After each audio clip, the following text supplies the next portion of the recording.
victory and the agony of defeat.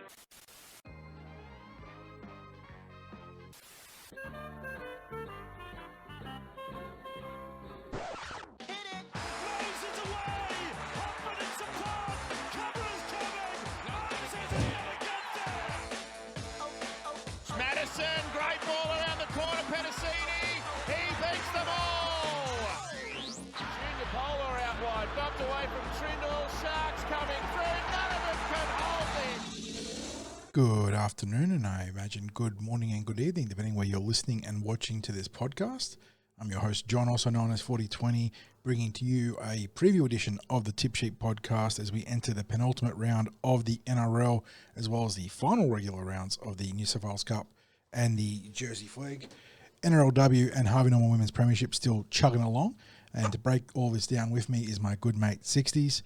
We got a full docket of 5 games, and not the last time we have a full docket of 5 games, because we do have the Cup and the Flegg projected to make the finals. I believe they're both locked in. Seeding is now a question, so still 5 games on the docket next week, mate, but we are getting closer to cut downs in the preview podcast. That we are, mate. Hope you're doing well. Hope all our listeners are doing well. And, of course, a shout-out to our sponsors, Star Partners Real Estate, Auburn, Narellan and Parramatta, and at home of the Eels, Parramatta Leagues Club, where you will see us next week for the final home game of the season. And, of course, no matter what platform you're watching or listening to this on, if you can give it a like and subscribe, that is greatly appreciated by us. John, just a little bit of breaking news.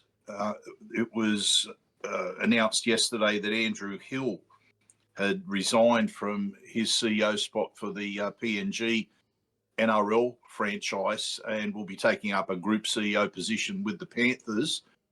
It's probably not ideal at all for the PNG franchise. They lost the chairman of their board a couple of months back, I think it was, and now Andrew Hill moving on. I can't imagine the NRL would have been thrilled about that decision because the hunt will go on in earnest for a replacement. There's not too many of those rugby league CEOs floating around who would maybe be able to start up a franchise.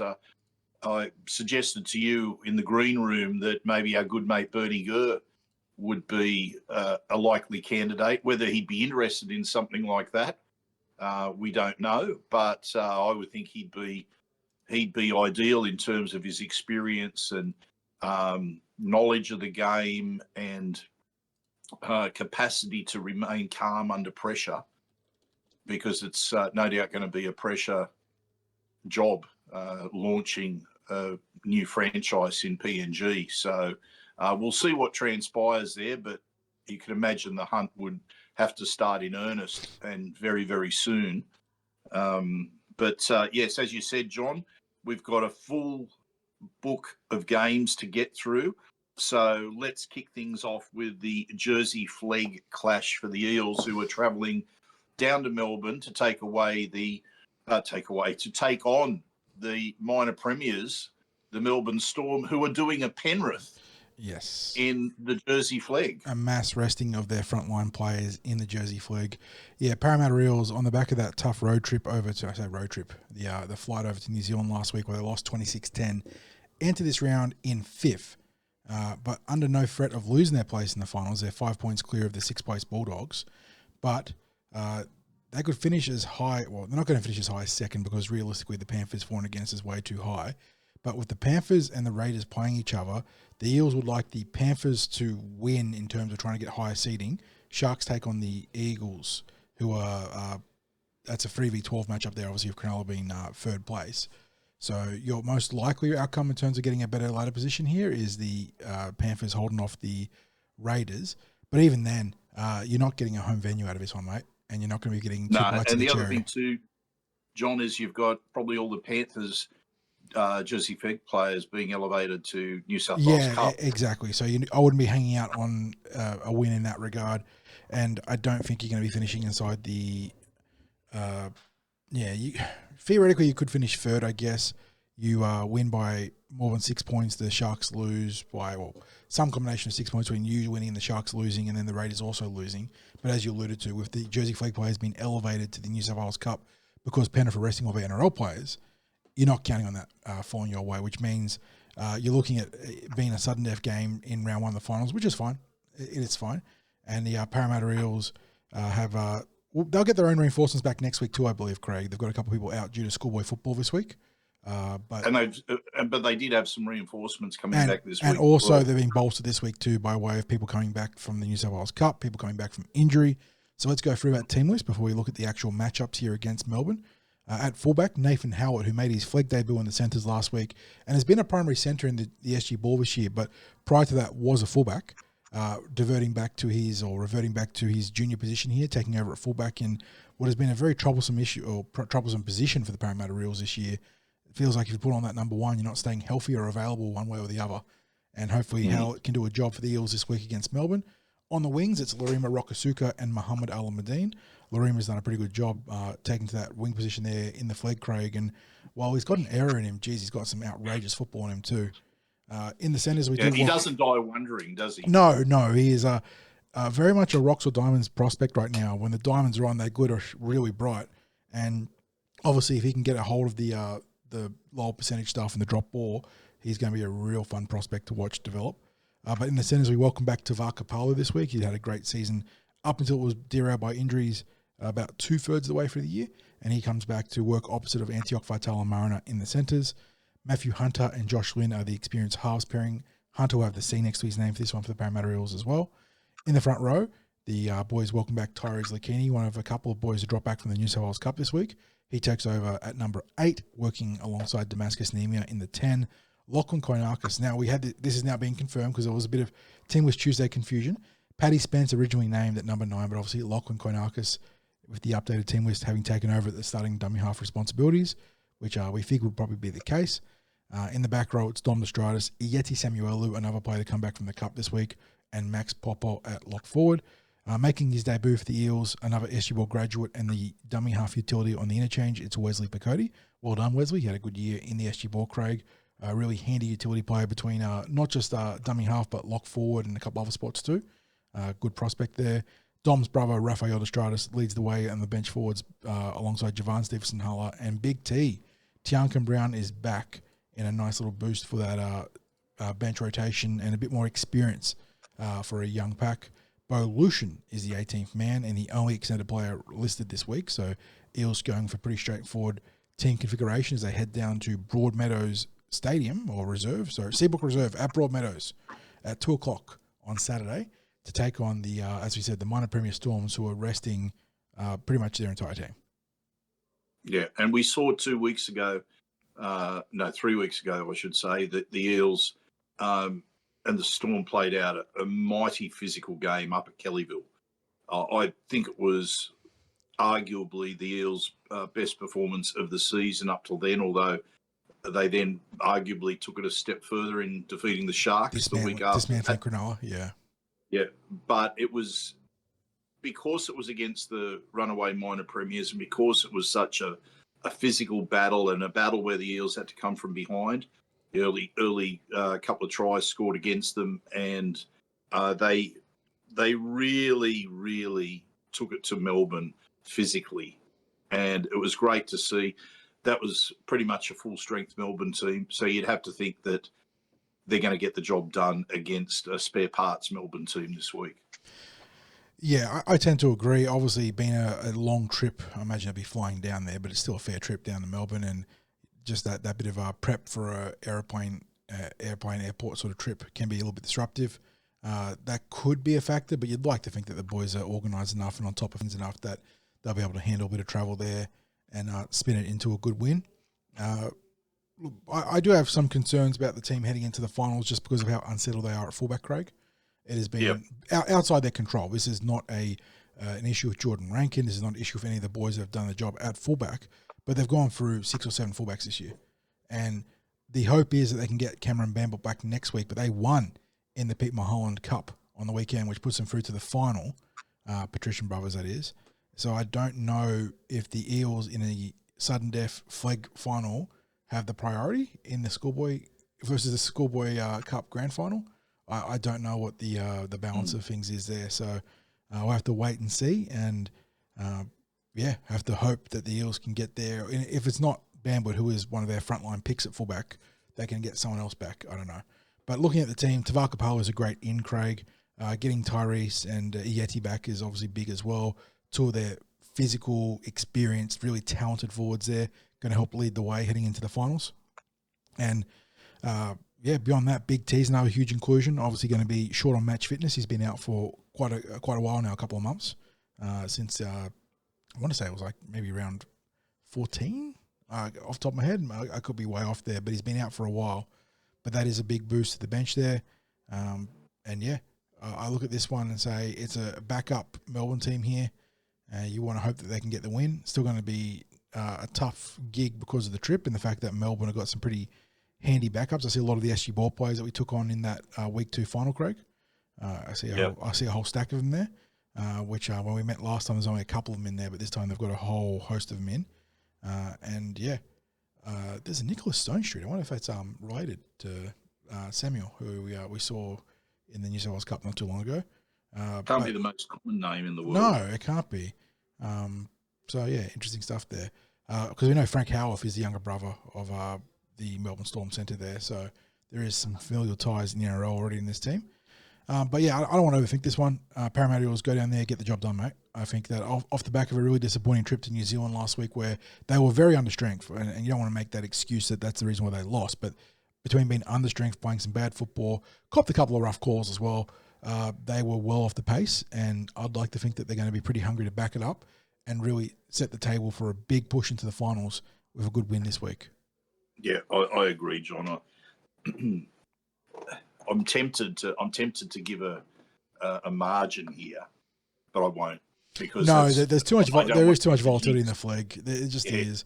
Even when you're a comfortable favourite, you can switch off for 15 minutes at the end of the game and have a couple of tries posted and really narrow the margin. So, just want to see them go there and get the job done. Exactly. Which now takes us to a game that's actually taking place on Monday night. Yes, up at Kellyville. Yeah, second time this year, I think, that the girls have had the Monday night game. And thankfully, this one is not too bad in terms of the locales. Like you said, it's at Kellyville. And I think that the last one was originally scheduled at the New South Wales Rugby League Centre of Excellence, but then was rescheduled to Eric Tweedale, maybe? So this one off the bat, they're playing out at Kellyville, which is really nice. Parramatta Eels and the Canterbury Bulldogs. So it's a storied rivalry here. Eels hosting the team that they met in the preseason and looked pretty scrappy against. So Eels have come a long way since that point. Was it 6 straight now? 6 straight wins? Yes. 6 straight wins after an 0-2 start where they dropped games against 2 of the 3 best teams in the competition in the Illawarra Steelers and the Cronulla Sharks, who are 2-3 on the ladder. And 2 of the only 3 teams ahead of them with Newcastle, the other team that the Eels actually beat, and the only loss that Newcastle had. So we talked about how the Eels are in some good form in this grade, and that 6-win streak and the quality losses they've had really speak to it. I got a couple of changes this week, though. At fullback, though, it is Ella Carlisle, who has been an absolute fixture for them in the number 1, being one of their real breakout players. I say breakout. A background in Sevens rugby, John. Yeah, Sevens rugby. I think touch football as well. And you can see that in how she moves. A really fluid runner of the ball, completely comfortable in open space and broken foot opportunities. Been really good for the Eels in that custodial role. Alicia Bell came back the other week, and she's been crucial for her gun goal kicking. That was how they split the margin of deadlock against the Central Coast Roosters last week, care of her 3 penalty goals. So she'll take her place on the wing and will be the number 1 goal kicker. On the opposite flank, it's Paige Knapp. In the centres, Josie Lenaz and Kiana Takarangi. In the halves, Matisse Bettridge and Aaliyah Sufan continue to work together and have done a great job pretty much all season. Rosemary Beckett was there for a minute, Craig, before going up to the NRLW and then unfortunately getting injured. But Sufan and Bettridge have been really good in this grade. Front row, Liana Dimmick and Ruby Jean Kennard Ellis are the bookends. Rory Muir taking over at dummy half this week. No Chelsea Makira, which is interesting. But then we go to the edge where Jess Kennedy will captain the team. Fontaine Tafua is back in the starting squad this week, which is good to see. And that's off the back of the club making that announcement of her upgrade to a dev contract this year and an extension long term.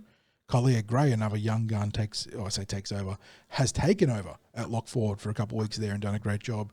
On the bench, it's Ava Jones, Ashley Pottinger, Alana O'Loughlin, and Matoisha Kalepo. Plenty of young prospects and pathways graduates there, which is always good to see. Tegan Long is the 18th player or the reserve, and they take on the Bulldogs, and the Bulldogs come into this one with a 50-50 record, a 500 record, 4 wins, 4 losses, and nearly almost neutral for and against, negative 14. So they've been pretty, I suppose, karmically balanced.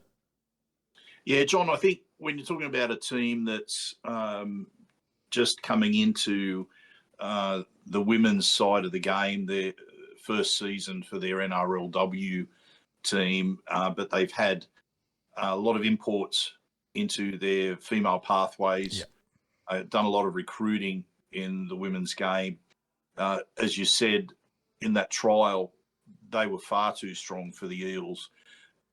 Hard to gauge, however, because we weren't able to operate off a team list in the call. And I think there might have been a team list that ultimately went up on the scoreboard, but I didn't get to see that. And I didn't have a team list to work from that I could put on the blog, the live blog. And as a consequence, it's always hard to keep track of players running on and off the field, but trying to recognise players run on and off the field, as well as get some names for the opposing team.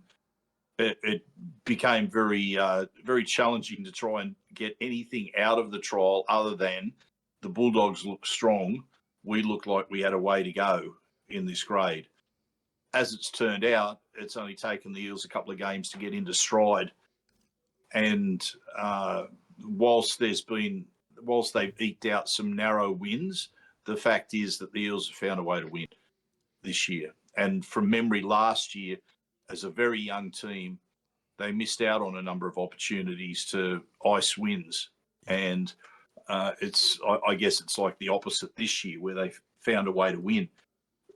I think the inclusion of Alicia Bell is a significant one, John, because when you get into the pathways or where there's younger players that are involved, you don't always see the best goal kicking in the women's game.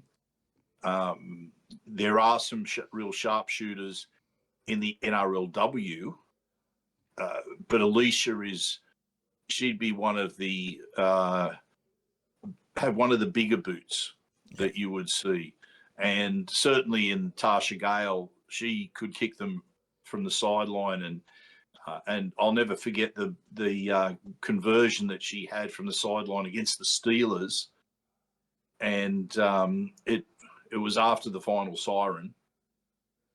The wind was blowing a gale, and she's nailed it from the sideline to force a draw, not a win. If she hadn't kicked that, it was a loss. Yep. So they were able to salvage a point from that kick.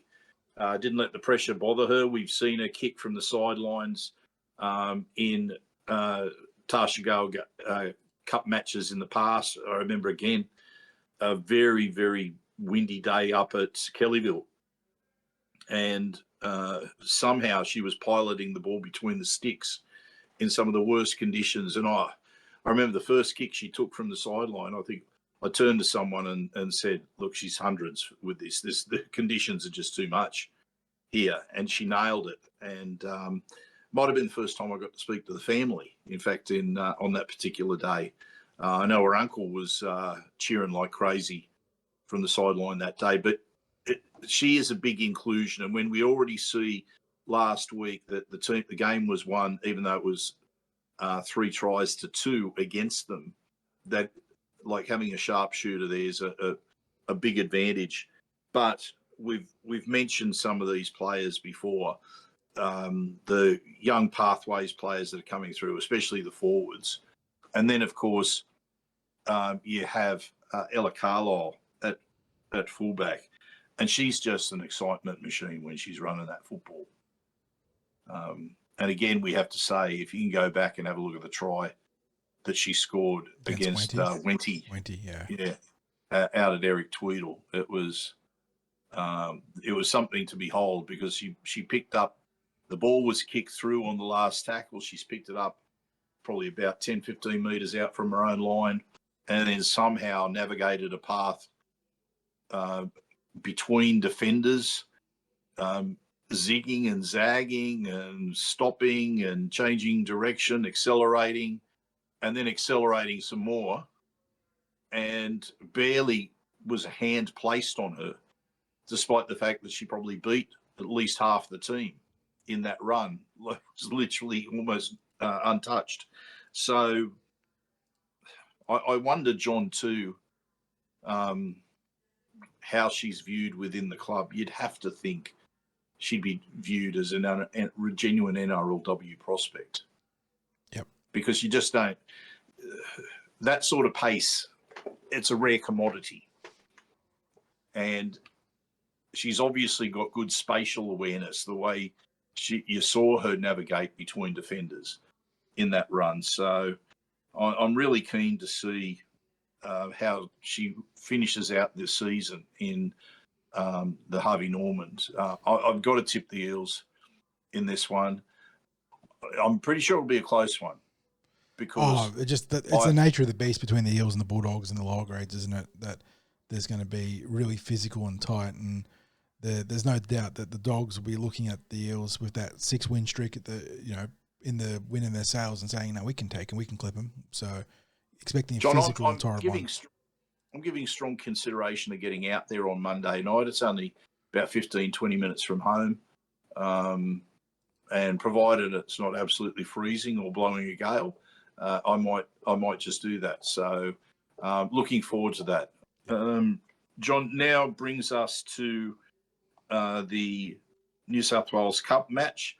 And again, after so many players were missing last week out of the team that was absolutely annihilated by the Warriors, and basically with the number of players out and a few incidents that happened during the game, it's not necessarily a surprise. They're probably stinging a little bit, but they're firmly entrenched in their ladder position there. But they're, again, like the Jersey Flegg, they're getting some players back in action this week, and significant players too.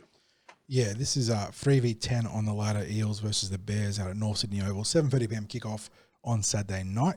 And we talked about the Flegg sort of sitting situation for the Cup, Craig. They come into this one obviously third, but half a game, 1 point behind the Dragons, who take on the 8th place Bulldogs, I believe it was. So it's 2v8 there. Let me just double check this. Yes, 2v8. And we know the Dogs are a pretty reasonable outfit, actually. They had the Eels the Eels and Dogs have split results this year, I think, and it was a pretty physical and torrid there. So Eels with a chance to finish second, which doesn't really make a difference, though, does it? Does it? I don't think it does. It's all sudden death if you're not first in a top 5 setup, right? Yeah.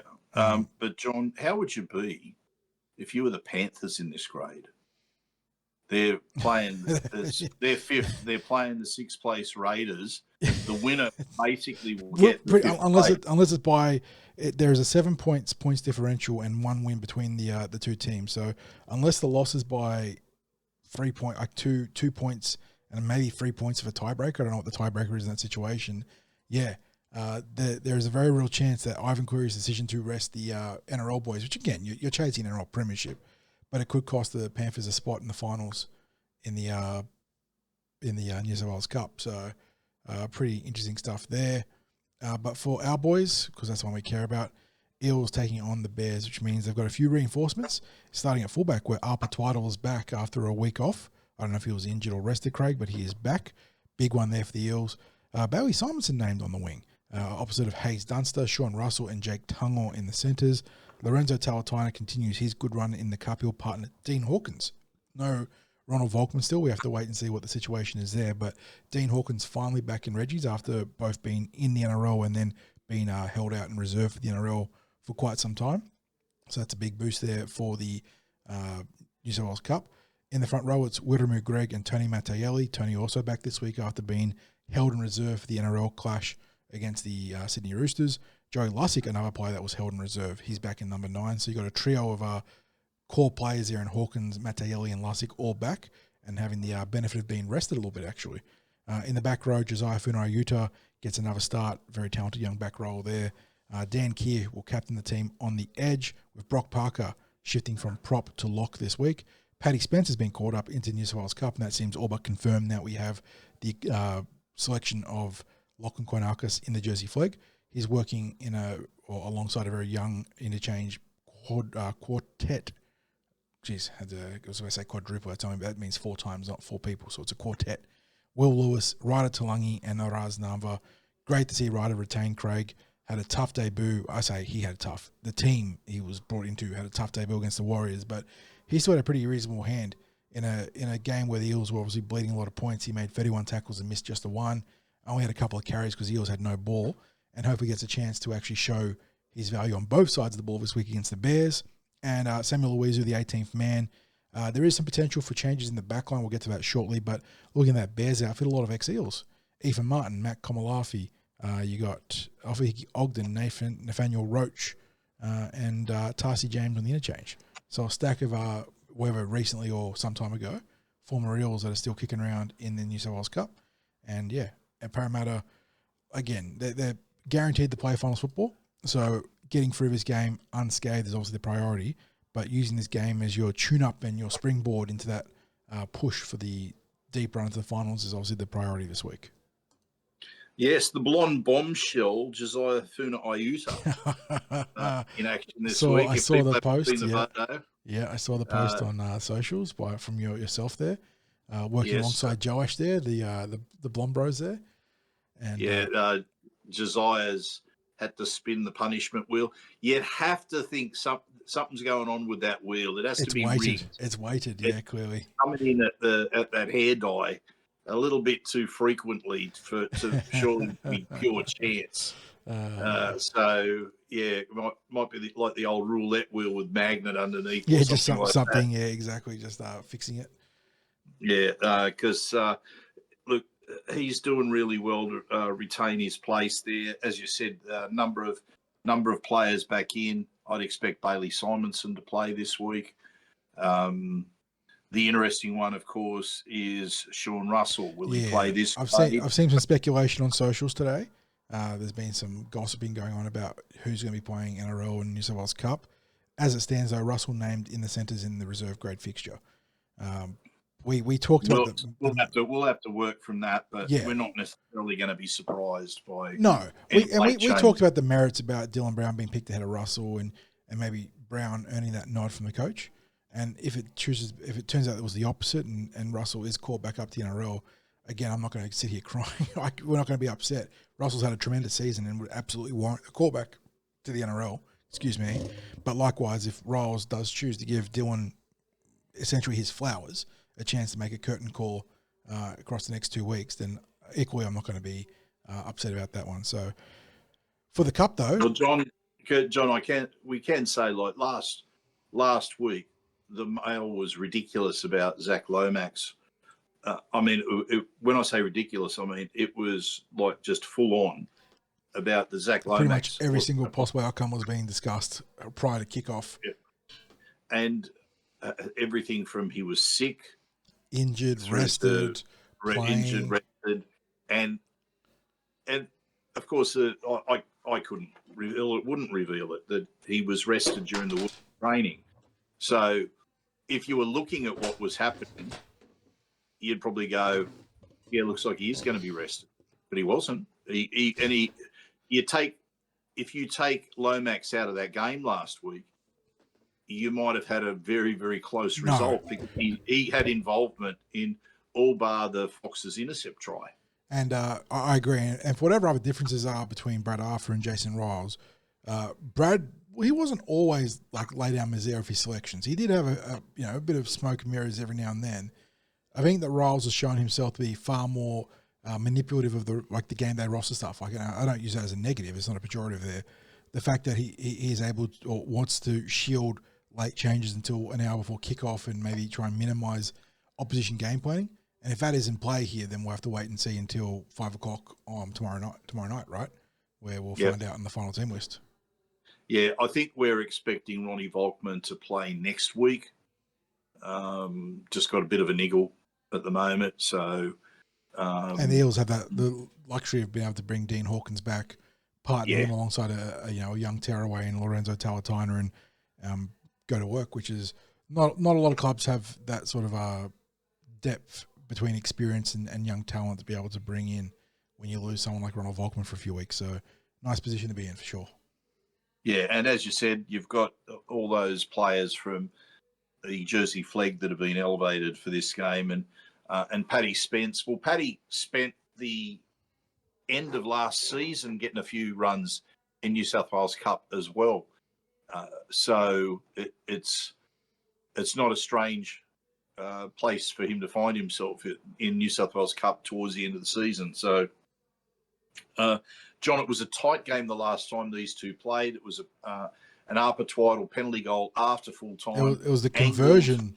Angled from 40 metres out, yes, plus the conversion a minute or two before that from the sideline. So he's gone sideline conversion, long distance, wide-angled penalty kick after full time, then to wrap it up. So he was out on about the 40-metre line. He was probably 10 to 15 metres in from touch and nailed it after full time to give him a 2-point win over the Bears. So there's theoretically it could be close. John mentioned all the players that have a Parramatta background. There's like about 5 of them, I think, from memory, 5, John. Yeah. So it'll be interesting. I expect the Bears to put up a bit of a fight, but this is very close to the strongest Eels New South Wales Cup lineup that they've churned out this season. So that doesn't happen without there being a lift in the performance, certainly on what they produced last week. I expect the Eels to win, and I expect them to actually win quite well in this one. I'll tip a 24-point margin in this game with Eels victorious. The Eels with blood in the water here. Okay, I like that. Yeah, like you said, these two teams played out a tight game last time they met. Not too far back, but I think between what we've seen from the Eels in the game since, and then the fact that they had that drop off last week where they made that trip to New Zealand, obviously under strength, and then in game had a number of really unfortunate circumstances. Woody binned in the first minute for a hip drop tackle. Richard Penasini succumbing to an MCL injury, and we haven't got clarity on the severity of that MCL injury still, but we are hoping that he'll be back for the preseason, which obviously far cry better than getting an ACL. So you take the silver lining there. It was an incredibly disrupted game for the Parramatta Eels against the Warriors. They got big trips back. They're not at home, but they are back in Sydney, so I think that's going to bring the balance of things back heavily into their favour. I think they win, and probably I'm not going to be as bullish as you on the big score, but I'll take 13 plus. Yep, absolutely. So we now move on to the NRLW, and before we go through the team lineup, this is what they're facing with a roster of 24. Tyler Amiatu out for the season. Casey Toihiku, Sindus Moses to be confirmed. Well, let's just say season. Raishi Farmasuli, neck injury. Sorry if I was a bit off with the pronunciation of the name there. John, how's it pronounced? I've heard commentators say Rashay, but Rashay, Raishi Rashay Farmasuli, yeah. So very good, talented young prospect in the front row, and unfortunately, barely got to see her in the NRLW this year because she got injured as soon as she made her debut, pretty much. Yep, and then we've got Rory Owen out with a fractured fibula / syndesmosis, and it's also a TBC, a broken leg, and a syndesmosis. Yeah. We're talking season with that, you'd have to assume. And Rose Beckett, who has obviously a nasty HIA because that's her second week of being missing from the team due to a HIA. So you can see the key players that are missing there for the Eels NRLW team. They ran the gauntlet with the last 3 games, as you mentioned on Tuesday, John, a Cowboys team on the ascent, but that game was there to be taken. And then the last 2 weeks, well, it's almost best left unsaid what's transpired in the last 2 weeks, because the Eels, even though they was some of their best football in the first half against the Roosters last week, ultimately they were humbled both weeks. Yep. The big score put on them across the 2 weeks. They need to find something this week against the Titans. What can you say, John? It's what has to stop is the passive defence line. Yep. Absolutely. It is the single biggest issue dogging the team right now, and it is purely down to attitude and want to, isn't it? Like, yeah, fitness plays a part there, but they don't look unfit. It's about being, hauling yourself off the canvas every set, every tackle, every hit up, and being, I suppose, hungry and aggressive. And it is a mental state to get yourself locked into, to be pushing up those first 3, 4, 5 steps and trying to cut down on the time and space of your opposition runners. But it was something they did pretty well last year, and I don't know why, but it's dropped off this year, and I can't imagine it's a coaching directive, Craig. I imagine that Steve Georgiou will be there frustrated that he can't get his charges literally charging, getting up off that line. And we saw some positive ball movement and intent with the ball in hand against the Roosters, obviously when they had the ball in the first half. Second half, they barely touched it because of the issues in defence. So I'm not too, there is obviously areas to tune up with the ball in hand, but if they get a fair share of the ball, I think they can do some stuff and ask a few questions and get some points out of the Titans. But any team in the NRLW is going to have a field day if you're going to be as passive as the Parramatta Eels have been this year. And it's gotten worse. Yeah. It's gotten worse. That's the issue. Yeah, the second 20 minutes of the first half against the Roosters was, when I say second 20 minutes, they play for 35, but the last quarter, 20 minutes, the last 20 minutes of the first half, I thought the Eels played some of their best attacking football in that period. Really liked the way they were using Chloe Jackson out wide. Yeah, giving and she some made some line breaks there. Yeah. I think I'm trying to think now whether it was Ruben or Kennedy Cherrington that came flying up in support in one of Chloe Jackson's line breaks. I'm thinking it was Ruben, but it may well have been Kennedy because I can't remember the headgear. But there was some great football played in that period of time so the Eels were able to get back to 12-all. And there was a feeling there that maybe they were heading for the sort of upset that they had in 2022 when they beat the Roosters to qualify for the grand final. But it was just a diabolical second half with that lack of line speed, the way that they were watching Taryn Aiken just do whatever she felt like doing. She's a player who'll carry the ball in both hands, and the Eels just sat back and watched how she carried the ball in both hands. And then when she'd see that a defender was more worried about who she was going to pass it to than what she was doing it herself, you'd see her accelerate and bust the line on her own. So it was just drift, watch, bang, through she goes. And this week against the Titans, well, they're not facing a team that has the star power of the Roosters or the Broncos, but yeah, there's still some talent there in that the Titans lineup. Some players there, especially in the forwards, that have got a bit of rep experience. But John, I'd almost have to be backing them based on faith and the heart to go for an Eels win at the moment, such has been their form of the last 2 weeks. If they can channel what I saw in that back 20 minutes of the first half last week, they can get a win. But I'm just wondering where their headspace is at the moment, because they've almost guaranteed themselves missing out on finals football right now, because the damage that was done to the for and against, to the differential over the last 2 weeks is not great. And the fact now remains that they'll need results to go their way to play finals football anyway. They've got 3 games left.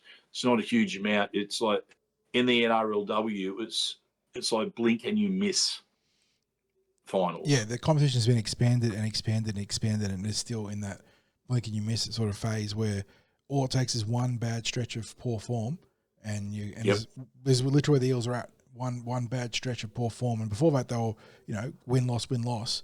So at least they were staying treading water. Now they're completely submerged, and they're going to need some serious life saving to get back into the finals mix. And it starts with a win here against the Titans. They do have to travel to Seabus Super Stadium. We didn't give you the details, but it is a 6:15 p.m. kickoff on Sunday night. Eels are unchanged, so it means Church at fullback. You got Faye and Matt Haley on the wings, Middleton and Tui in the centres, Ginn working alongside Pearson in the halves, Albert, Ruben Cherrington, Brianna Eels in the front row, Boss Kapoor, the captain Mahalia Murphy, and Kenny Cherrington in the starting back row, Todd Hunter, Travis McWilliams, and Jackson on the bench. Reveille Arlaw, the first reserve, with Takarangi, Kennard, Ellis, Baker, and Kennedy there. Interesting that Baker's named on the bench here, Craig, and not in HNWP. Is there a possibility of something happening there? I don't know. Is that just a reflection of the short depth that we have because we've got so many injuries? Perhaps there might be literally a person they have to name by virtue of not being able to name anyone else because of the restricted rosters. I don't know. But yeah, I look at this one. Yes, it's their most winnable game in a month of football. The Cowboys have been proven to be an ascending team, but even then the Eels should have won that game. Then you had the murderer's row there between the Broncos and the Roosters, so they get back to the Titans now, a chance to meet at least a peer as opposed to the two monsters that are the premiership favourites in the Broncos and the Roosters. I don't know. Has the damage been done to them psychologically though? Are they in this one for a contest? Are they ready to get into a grind and go to war? Or has the damage been done by the two heavyweights? I'm not sure. And I think this is going to be the telling game, Craig, about whether they're going to finish the season with a bit of pride, give themselves a chance to feature in the finals, because they got rolled over by the Broncos and the Roosters, and they need to find a way to bounce back. So, John, here's the way I see this game playing out. I think the Eels will come out all guns blazing, and then it depends how it unfolds in that first half. If the Eels allow the Titans to score first and get away to a bit of a jump and lead at half-time, that's where I think you'll see the psychological impact of the previous week. If the Eels jump out to a lead and keep that lead at half-time, I think they go on with the job. I think that would be all they'd need to restore their confidence. They just cannot afford to, if they get the front foot, to let the Titans take back any of the ground. They've got to have that killer instinct with them. They have to know that whatever they achieve in the first half, they've got to go on with in the second, because they certainly didn't last week. And that could have been, last week could have been a milestone game for them. It could have said to them, look, if you apply yourself, if you head down, bum up, just go for it, look what you can achieve, even against a star-studded lineup. And they were proving that in the back half of that first half. But yeah, it was unsustainable from the perspective that the girls haven't shown us that capacity to avoid being passive in defence. It's been a factor all year. It was a factor in the trial. They just, for whatever reason, they haven't been able to overcome it this season. So whether that changes with some signing additions for next season, I don't know. We all know the talent that's there in the Eels lineup, but is it the right combination of talent? And that's what it might come down to. If they're not able to function beside each other in the way that the team is configured out there, then maybe Steve Georgalis has to think about a change in roster. And it doesn't mean that there's players that haven't got talent. It just might be that there are players there who don't manifest that talent alongside the players that are there. So we'll see what happens. John, I'm going to have that heart and head type tip with this. I think with the heart, the Eels, as I said, start strongly, but I think that'll be factual. I think they will start strongly. It depends how resilient the Titans are. If they remain resilient and go in fairly equal or even ahead, I don't think the Eels will peg them back. I think psychologically the Eels need to start well and score early. And so if that's to happen, I expect the early try scorer to be Bailey Simonson. Oh, sorry, Bailey Swanson. What am I talking about? I'm talking about Zali Faye out on the wing. I was seeing the action out on the wing, or it could be because we've seen a little bit of action out on the opposite wing from our newcomer this year, Martha Matteelli. Yep. And I think I've seen enough from Martha to know that, look, she's got surprising pace. When she's out, like, it's almost like she's got this explosion of pace that almost seems like it comes from nowhere. She doesn't have that appearance that she's a speedster, but as soon as she cracks the line, she's a weapon. So look, I'm trying to decide whether it's going to come from any of those three, Bailey, Martha, or Zali. I'll stick with the original Zali. I think she's due for a try. So I think out on the wings is where it'll happen for that first try scorer. And let's go for best on field.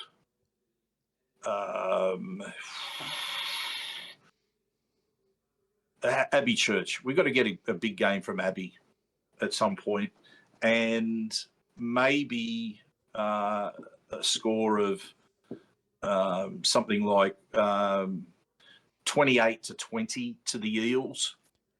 And the part that I'm concerned about is that first half. I think if we don't get the ascendancy in the first half, then we could be in trouble. Yeah. So I think I don't know which one, but one team's winning by the tune of 30+12, I think. So hopefully it's the Parramatta Eels. Like, it's kind of leading to what you're saying, that whoever has the confidence in the surge early on will probably run away with it. I will go with the Eels winning on the back of that theory. Mahali Murphy, the captain, scoring first. Should be close to best on field, but should be pipped by Ruben Cherrington. Yep. Okay. So now we get to the big game. Yes. As the Eels look to build on their season-defining win against the Sydney Roosters, they go across the ditch tomorrow, Friday, 6 p.m, Go Media Stadium, Auckland, taking on the fourth-place New Zealand Warriors, who are looking to shore up their position inside the top four. They've still got the Brisbane Broncos in particular on their heels, so they'll be up for this one, no doubt. Both teams last start winners. Warriors less decisive in their win against, was it the Titans they took on? Who'd they beat last week? Let me just double check this. Obviously the Eels had that. Fancy asking me to put my mind back 1 week. I can't even discern between the male and the female. Yeah, I got it right. 32-18 winners over the Titans, and not as convincing as the scoreboard would have you believe, although the Titans did score a couple of late tries. But I think during the actual blow-for-blow stuff, the Titans were still in it for a while. And then the Eels, obviously, with their 30-10 win over the Roosters, really shocking a lot of people in the league circles because the Roosters came into that game in such red-hot form. Looking at the Warriors quickly, Craig, looks like they're pretty stable this week. Fullback is Sean Nickel-Clockstar. Got Dallin Martins-Lesniak and Roger Tuivasa-Sheck on the wings. So the triple barrel of hyphens right there. Adam Pompey and Rocco Berry are in the centres. Chanel Harris-Tavita and Tanner Boyd, the 6 and 7. Captain the team is another double barrel in James Fisher-Harris. He's in the front row alongside Dimitrik Varmaanga. Wade Egan made his return the other week. Been a big boost for them in the dummy half stocks, obviously. That's a massive inclusion, John. Yeah, I mean, he's been in the conversation for State of Origin of New South Wales the last couple of years. And obviously they lost Metcalf early this year, which was a crippling blow to their premiership outlook. But losing Wade Egan after that was a real loss for them as well. So losing the 7 and the 9. But Egan is back, and certainly a big inclusion for them. On the edges, it's Kurt Capewell and former Parramatta Eel and certainly a beloved prospect here on TCT, Murata Niokore.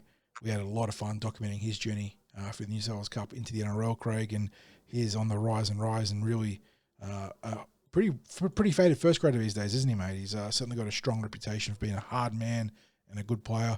And another very handy player in the lock forward role is Aaron Clark. Then on the bench, Tamero Martin, Eddie Arima Tovea, Tanastawa Smith, and one of the front runners for Rookie of the Year, Leka Halasima. Leka the Wrecker, as the commentators like to call him, an outstanding back row prospect. Extend the roster: Tuapiki, Healy, Afoa, Going, and Cozy. But I'm not expecting the Warriors to pull anything from their depth charts there. I'm pretty certain they're happy if they're 1-17. And then for the Parramatta Eels, they are just before you go on to Parramatta, John. Yeah. Aaron Clark, wasn't he in our pathways? Not officially. We signed him many a moon ago as a young prospect out of New Zealand. He was signed on the provision that he would come to the club after finishing whatever cutoff they'd set for school or age groups, but he never joined the club physically. He parted ways with the club prior to actually getting here. So despite being signed as a young prospect, and I think he ended up at the Gold Coast after, and then obviously back to the Warriors. So he was signed as an Eels prospect way back then as a halfback, and obviously has undergone a pretty handy journey as a NRL player, going from the halves to dummy half, and then now really finding a home at lock forward, being a sort of Dylan Walker-esque player. And part of the reason why they probably have to let Dylan Walker depart this year was Aaron Clark was ready to take over his mantle in the number 13, and he's been great for them. John, did we ever see him in trial games for junior reps?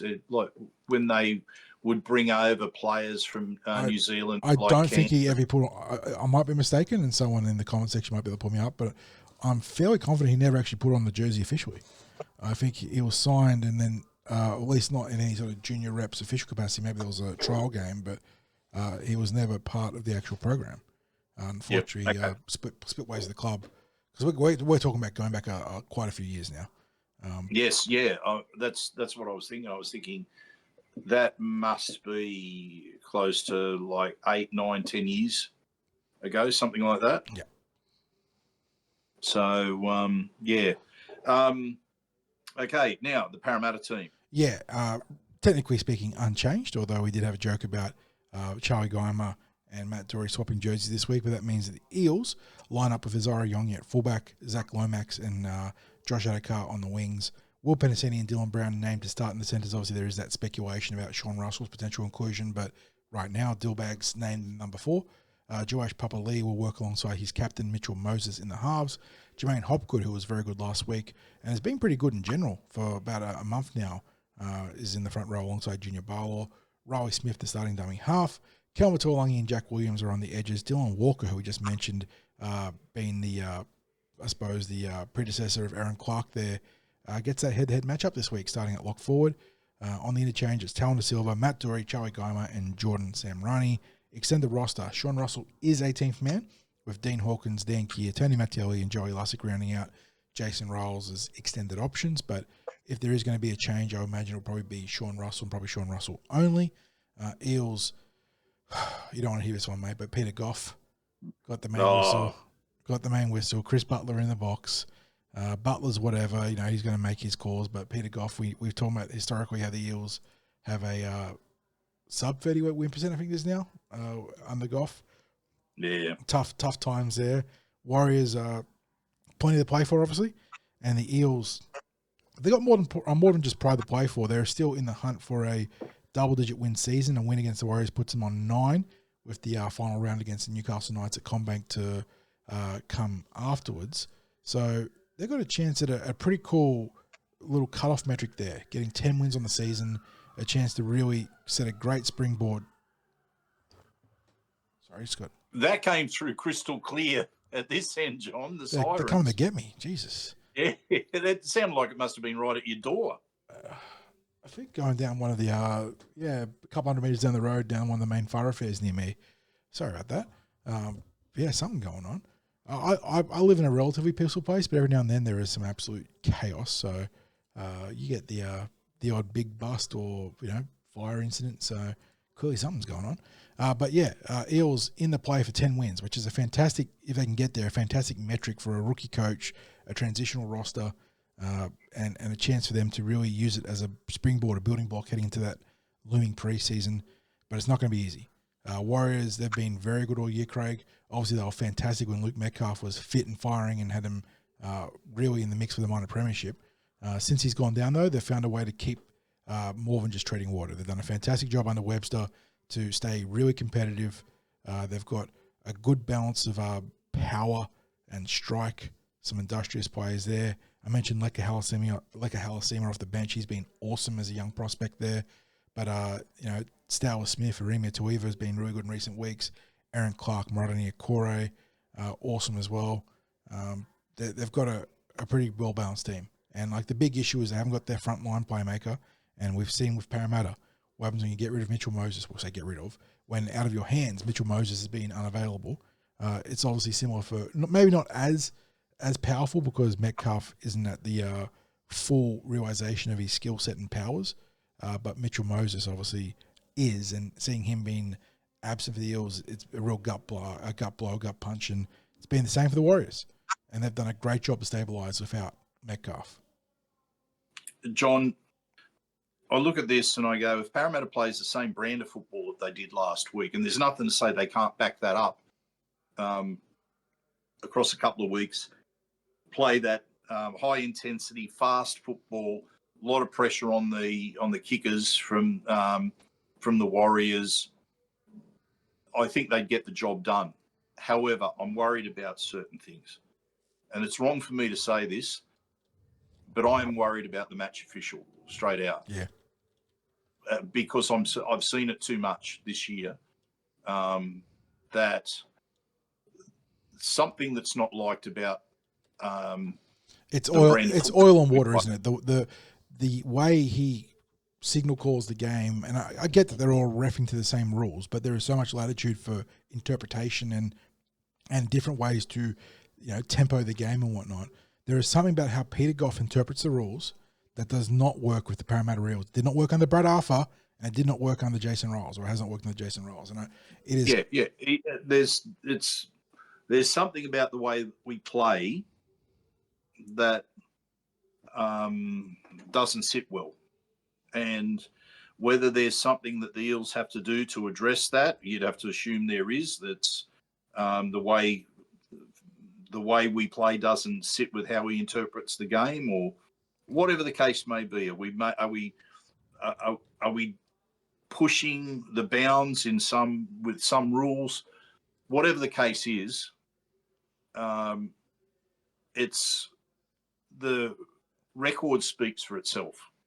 But coming in at under 30% win ratio there, and it's a concern. So I'm not going to hide away from that. I'm not going to tippy-toe around it, because to me it's just a fact. It's just a straight statistical fact that we have not performed well under that match official, and fault is found in how we play the game. So that's the first thing that concerns me. The second is that this Warriors team, it's got a couple of big inclusions, and I spoke before about the dummy half. Wade Egan, he always looked like a player of promise at the Panthers, and he's gone on with it since his move over there to the Warriors. He's one of these players that seems to pick the right moments, whether it be when to run, whether to listen to the main call from his main playmaker, or an overcall from the other side. He just seems to make the right decisions. He's one of those players. He's a threat.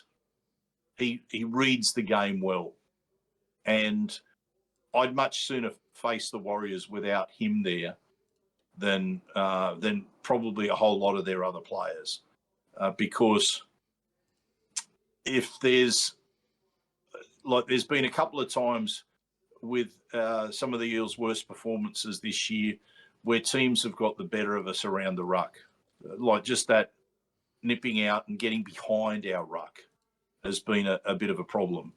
Don't ask me why, because it's not like we haven't got the mobility in the forwards there. But so whether it's been that we've been a bit passive, or there's moments where we've been asleep at the wheel, whatever the case may be, I always worry against a smart dummy half. He's a smart dummy half.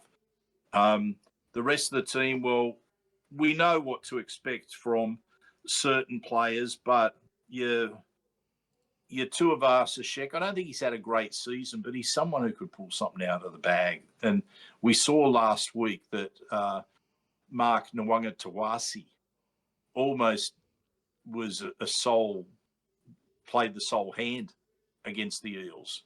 Just if you've got a class player out there, they seem to be able to make things happen. He's one of those. But outside of that, I think it's, as I said, I think if we play the same sort of football, and provided we get a fair shake from the match official, we get this done, John. Like, shut down Egan, and I think we go a long way towards winning it.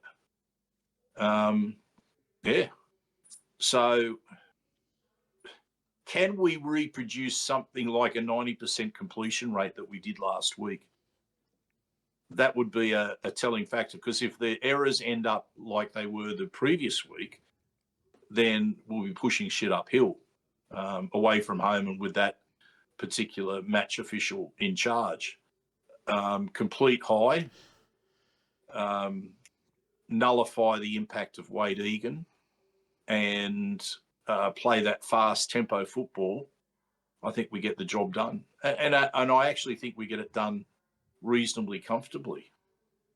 But yeah, what's going to transpire with the whistleblower, I don't know. Am I wrong to be thinking along these lines, John? I'm sure there's going to be listeners there going, yeah, look, 60s, don't talking about match officials. It's not a about 33% win rate under Goff. It's a 9-18 record, 27 game sample size if rugby league projects numbers are up to date, which I believe they are. Look, statistically relevant sample size, not really, but you're never going to get that in the NRL where you only play 20-something games a year, and then referee only gets a couple of them a year. So in the context of the modern NRL, it's as big a sample size you're going to get. Clearly, based on that and both the eye tests that you see, there is something about what Peter Goff calls the game that does not mesh with the Eels. I'm not expecting the Eels to be ahead in the penalty count or the composite penalty 6 again count when the full-time whistle's blown. I'll be stunned. So let's hope that I'm stunned. But yeah, I share your optimism in a vacuum where you look at how the Eels have been travelling. Yes, that game against South Sydney was a stinker, but either side of that, they've been very good. And obviously on this side of the loss, they've been outstanding in that win against the Roosters. I'm not expecting them to go out there and complete it 90%. I'm expecting 80+%, I think, is a pretty fair adjustment. If you can get to a clear 80+%, I think you're in a fantastic position to win. I think the Warriors are still going to be a very tough prospect to beat, but you look at how we played against the Roosters, and you look how we've played in general. Again, obviously the South Sydney game stands out as the aberration there, and there is no reason to think we can't beat them. So, yeah, I do share your optimism in a vacuum. Peter Goff is a big, big issue, but you'd like to think that we can jag a win even with him at the helm of the whistle. Just, you think that we can play enough good football. Mitchell Moses, obviously, at the peak of his powers right now. Joash Papali, maybe not necessarily figuring things out, but at least starting to get an idea, a feel for the position there at 5'8". Young, he's got a game 2 games under his belt now. He'll be back to his best. There's just a lot of factors here for Parramatta and Parramatta Eels to be confident. So, yeah, I do share your optimism in general. Okay, so let's get into the actual tips then. John, I think the Eels can win this, and as I said, I'm going to go with the confidence. I'll make it 34-16, so an 18-point margin. I think the Eels' first try scorer will be Zach Lomax, and I think best on field, I'm going to go with Riley Smith. I think what was interesting was just listening to Justin Horrow speak about the performance last week of Riley Smith, and he was credited with something like 6 running meters. And then Justin Horrow then went on to talk about how statistically it looked insignificant what he did, and obviously there was a lot of tackles, but he talked about that inside pressure on the kicker and how he dismantled the effectiveness of Hugo Savala's kicking game last week, and I think that sort of dynamic that he brings and the line speed and that effort on effort plays, this might be the game where we get the best result from Riley. We're second last game of the season. It's a game where it's a round where you've got to be thinking that players are, it's been a long season, but he's a player that doesn't seem to be impacted by the length of the season. He's just super fit, and I think he'll have a big one in this particular match. So over to you, mate, for your tips. Yeah, Parramatta Eels to win here, in spite of the Peter Goff handicap. I will go, hopefully they put the clamps on defensively and can keep the Warriors to 10 points on the back of keeping the Roosters to the same metric. Parramatta to win 22-10. First try scorer, the rampaging Kelma Tuolungi down that right edge. Best on field. You know what? Game 200. Let's give him the nod. Josh Adokar. The Foxy on the run. Absolutely. Yes, Fox on the run indeed. Sounds good, John. Well, with that brings our preview podcast to a close. We're going to have some finals football in lower grades with with our preview podcast. But John, thank you for this afternoon. Thank you for your flexibility around recording. It's been an interesting week for me, obviously away from all of this, and just to share with people, probably had the most positive visit we've had with Mum at the hospital in some time. We're actually quite encouraged by that. You got to speak to her today, John. I did, yeah. When I was at the hospital, and so yes, my apologies if I've had moments where it looks like I'm struggling to be as alert and throwing out Bailey Simonson's name when I'm There's been a fair bit on the mind, fair bit on the plate, yeah. So I'll tell you that it's the mind's a bit clouded at the moment, but we're hopefully heading in a positive direction at a time where we didn't think we would be able to head in a positive direction. So, but anyway, so thank you for your flexibility today, John, because I've thrown different times at you to record, and we're able to get this done. It's now Thursday afternoon, our time. So, I appreciate that. Thank you to our sponsors, Star Partners Real Estate, Auburn, Narellan and Parramatta, and, of course, to the home of the Eels, Parramatta Leagues Club. I know there'll be lots of people there watching the game live from New Zealand tomorrow night in at Sterlo's up on the big screen. We will see you there, of course, next week with our final preview appearance in the club for 2025. Of course, don't forget, like and subscribe no matter what platform you're watching or listening to this on. And John, as I always say, go you mighty Eels.